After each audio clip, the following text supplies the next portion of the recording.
Hello, and welcome to Character in Action, the official podcast for the 7 Degrees of Change Foundation.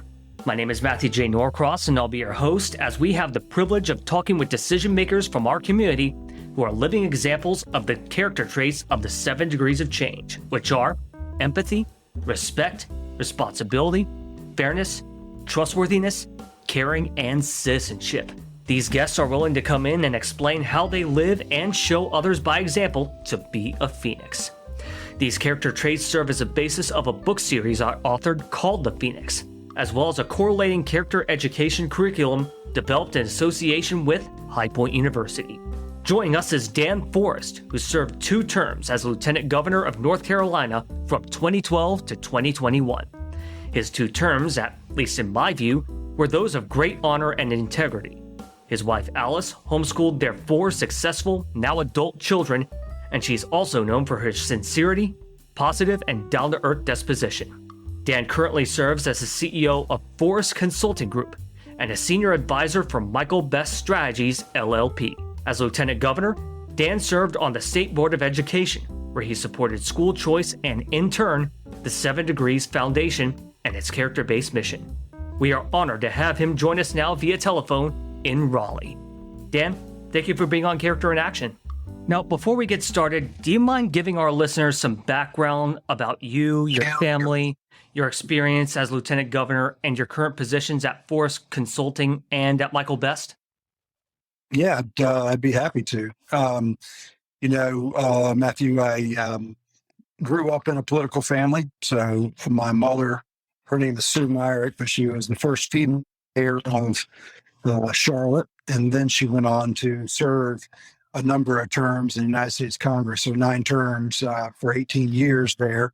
So I grew up in a political family, but my background was architecture.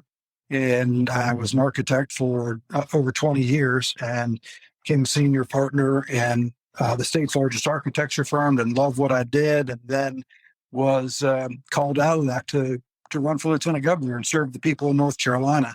And so I was blessed to be able to do that for 8 years. I know we'll talk about some of that here today. And then when I got done with politics after the governor's race that I lost, I had to get back to work. And so I opened up my own consulting practice, and I have a variety of clients that I serve in a lot of different ways. So a lot of big name clients and some unknown name clients that I help just basically solve problems and figure some things out. So I've been doing that now for 2 years, and that's really how I've transitioned, along with doing some development work, building some houses with some friends, which is a lot of fun, playing on my architecture world and background. So there's a big variety of things that I'm doing now. Quite an amazing career. Now, let's begin with respect.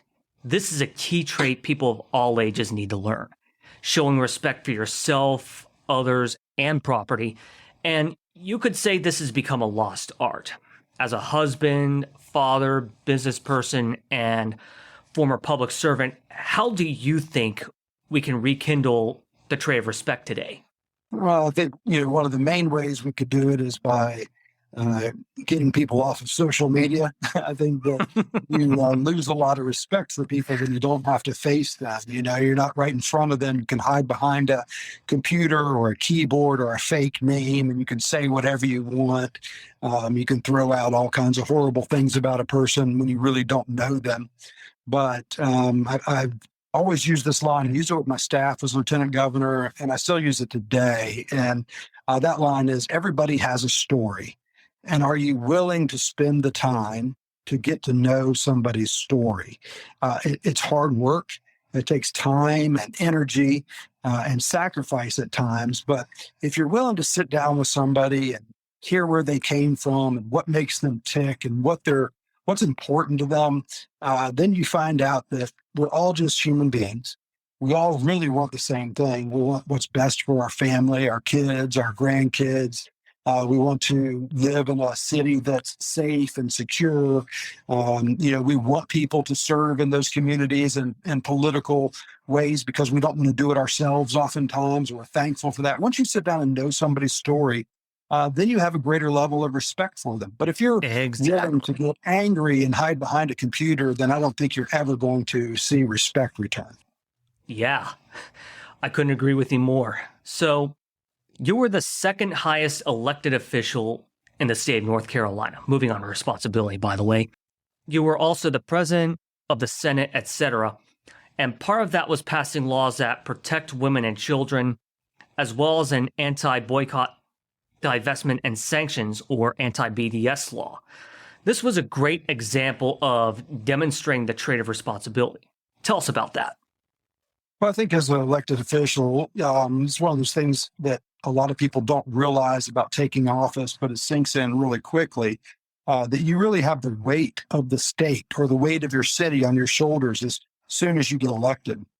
So even as lieutenant governor, while you may not have all the authority that you would like to have, you have a lot of responsibility. So when a member of the General Assembly or the governor is making a decision and that decision affects the people of your state, the weight of that decision really becomes your responsibility. You carry it that way. So you want to make sure that you're doing everything in your power to protect and to care for the people of the state as best you can. So, when you have a governor that was shutting down the state and shutting down businesses and telling kids they didn't need to go to school because of COVID, and you're causing all these kind of issues, things like what's going on behind the scenes when all that was happening. We're trying to make people aware of that.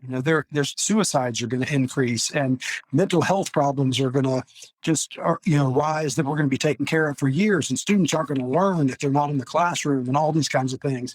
The weight of that is on your shoulder. So whether it was passing education legislation, making sure that we had school choice available to all of our parents out there, whether we were passing anti-divestment bills or whatever it happens to be, or human trafficking legislation, all those things weigh on you all the time because they're really impacting the people of the state.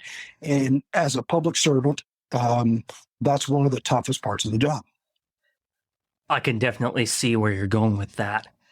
So moving on to fairness, how would you define fairness and how would you want people to demonstrate this trait both in their professional and their personal lives? Yeah, well, I think, I know you'd agree with me that life is generally not fair.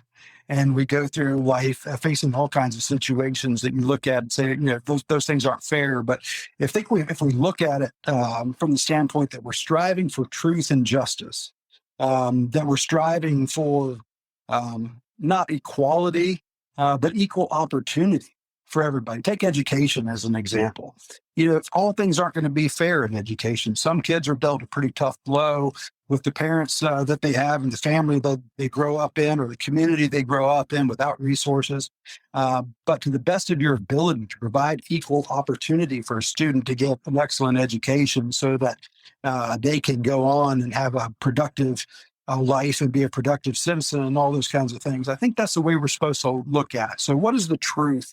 What's the truth about education? What does justice look like from the standpoint of a young person in our state today that doesn't have certain opportunities? How do you define those things? So, fairness is probably misconstrued by a lot of people, that they think everything needs to be egalitarian and equal and that sort of thing. But I think to the best of our ability, truth, justice, and equal opportunity for everybody. Couldn't agree with you more. So let's move on to trustworthiness. Nowadays, this has become yet another lost art, especially in our government and in our institutions. How do you define and live out trustworthiness? And more importantly, how do you instill it in others? That's a good one. I think you said it. It's like, how do you live it out? What kind of example are you setting for people? When somebody trusts you, it's because somewhere along the way you earned their trust. Trust isn't just, you're not just born with it. It's not just automatically given to somebody. It's because of the way you act. It's because of the way you treat somebody. It's because of the way you listen to somebody. For example, when I was lieutenant governor, lieutenant governor was not a position of power, as you well know. It's a position of influence. So in order to be influential in the world of leadership and government, you have to build trust, and that's done over time. by caring for people, by listening to them, by making sure that when they say something, you understand what they say, by making sure that when they ask you to hold something in confidence, that you truly do hold it in confidence. All those things end up, building trust over time. And then when somebody trusts you, then they're willing to do about anything for you. And it's a lost art, but we're a bunch of individuals today. We focus on ourselves more than we focus on the people around us. And so that trust is just being torn down, but it's not a hard thing to build back. You just got to take the time and energy to do it. Yeah. Trust is definitely something you got to earn. And listening is definitely a key term. Definitely a key term. So moving on to caring. As a public servant, you were once billed on social media as someone who, quote, cares about the well-being of North Carolinians, unquote. But my question to you is, how did you demonstrate that act of caring for the people of this state? I hope, my hope would be, Matthew, that people knew when they met me, met my wife, met my family, that they really did know that we cared about them, that we were listening to them, paying attention to their needs, that we're trying to do our best with our limited capacity to help in places that we could. I think maybe the best example was during COVID. We were in a race for governor, but I was still lieutenant governor. And we saw, when the governor was shutting down restaurants all across the state and, businesses were closing down, we saw the need to go out and spend time with people. So my wife and I literally got on the road while everybody was kind of locked down and traveled around the state. And we would meet with like restaurateurs who, they owned their own business and they had no business. They're trying to serve people curbside and, take out those kinds of things, but they were literally losing their business. And so we would show up and we'd listen to them, and then we'd hand them a check. And sometimes it'd be $5,000, sometimes it'd be $10,000. And we did that out of our campaign funds while we were in the middle of a campaign. A lot of people said, you're crazy to do that. You shouldn't be doing that. But we saw that as the greatest need in our state at the time. And the people they'd talk to us and they say, we're going to be fine. We're going to be fine. And we'd hand them a check and they'd break down crying. I mean, the little husband, wife teams, whatever, they just break down in tears. And it happened multiple times where the people would say, we didn't know if we'd be able to keep our doors open another day, but this will allow us to keep our doors open. And so it's those kind of things where, you just see the need and you just go and join in and do whatever you can do to help. And it looks different to different people at different times, but that's how it looked to us at that point in time. Quite an amazing story. I remember how a lot of businesses were struggling during that time of COVID. Very sad. It was. So my final question to you is, how do you believe people across the state and this country as a whole should demonstrate empathy? Well, I think, we may have hit on that a little bit under the caring section there, but it's a lot like caring. Empathy and, sympathy would be, I feel for you. I'm sad for you.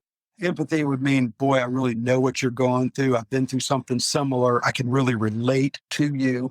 And so in a lot of ways, this wraps up, some of the other things we talked about too, about how you listen to somebody, about everybody having a story. So truly understanding, where somebody's coming from and, having a desire to carry their burden with them. That's really what empathy is. Empathy is a tough gift. If you have the gift of empathy, if you have like the spiritual gift of empathy, if you will, then that's a really tough one to have because you see burdens and you actually do help, carry those burdens along with somebody. And again, in a world where we're so self-focused and so self-centered, I don't think it's that people don't care. I think that it's that they have so many avenues to check out now that they don't have to. We're bombarded with the problems and the cares of the whole world on 30-minute news cycles. So every 30 minutes, we get a new tragedy, a new thing going on in the world that somehow we're supposed to care about and take care of. And when we really can't, but we can look to our neighbors, we can look to the person right next to us, we can look to our coworkers, and we can look just those around us that are hurting and say, where can I join in? And, where can I help out? And So, yeah, it's about, do you care enough to carry somebody's burden and carry somebody's pain with them? Well, before we close, do you have any final thoughts to share to our listeners? Well, a lot of this, Matthew, is wrapped up in, from my perspective, and the world of government politics and serving the people. And there are people that will be listening to your show that say, I want to get involved. I want to be a part of serving. And I would just encourage anybody that feels led to do that, to do it. People look at me daily and will say things like, hey, you're going to run again. And we really need people like you. They say stuff like that. And I say, well, we really need people like you too. If you care about America, you care about your state, your city, your town, your school, then we need people like you. We need people to step up and to be engaged, for these very things that you're talking about. If you want to see respect and responsibility and fairness and trustworthiness, caring, you want to see those things elevated and you're that kind of person, then get engaged and do your part. You're not going to be able to solve all the problems. In fact, many of the problems you may end up solving may get overturned and go the other way at some point. But for the period of time where you're called to do it and you're in charge of doing it, step in and step up and serve the people around you. All right, Dan Forest, former Lieutenant Governor of North Carolina, architect, CEO of Forest Consulting Group, and a senior advisor for Michael Best Strategies, joining us today from Raleigh via telephone. Dan, thank you for joining me. Matthew, thank you so much for having me on. Hope you have a great day. You too. Now, to learn more about the Phoenix book series and the curriculum based on it, visit our website at 7degreesofchange.org. I'm Matthew J. Norcross. Thank you for listening, and always remember, everyone can be a Phoenix.